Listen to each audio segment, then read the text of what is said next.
The Illinois Land Conservation Series information designed for farm landowners in Christian, Macon, Moultrie, Piatt, and Shelby counties here in the state of Illinois to learn about implementing beneficial conservation practices alongside their tenant farmers. Participants will connect with other landowners and learn, as you'll hear in a moment, from the experts about how to prioritize conservation, boost soil health, improve wildlife habitat, and so much more. Kate Hansen is the Agriculture Director for the Isaac Walton League of America. They're working with University of Illinois Extension to provide the Illinois Landowner Conservation Series. Really, our target audience is landowners, but we would invite anybody to join us. Specifically landowners in Christian, Macon, Moultrie, Piatt, and Shelby counties. So we're going to talk about soil health practices. We're going to have a panel of landowners that have implemented conservation where folks can do sort of a Q&A with them. Just trying to create some opportunity for conversation and for learning amongst folks in the area. As you were thinking about putting this together, why target the landowners? Yeah, I think landowners are in sort of a unique situation. They have a lot of reasons to care about their ground. And we know, for example, their topsoil and the health of their soil is so critical. You're not paying for the land as much as you're paying for actually that soil in an agricultural context. And so we've heard over the years that landowners might want more information, maybe a little bit of idea how to work with their tenant farmers, especially if we're talking about trying something new.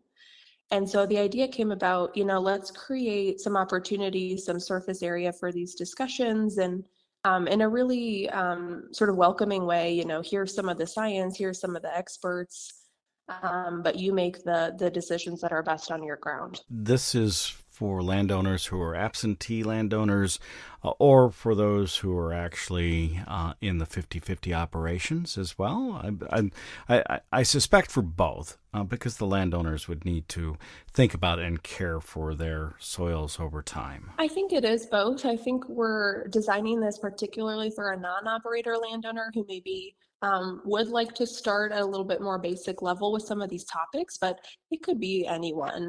One of the discussions we're going to have is with a gentleman at USDA's Natural Resources Conservation Service, and he's going to be able to talk about what are some of the cost share programs that someone could sign up for to get some financial assistance to do soil health practices, or maybe put in a buffer or something positive like that. And that type of information is helpful to anyone.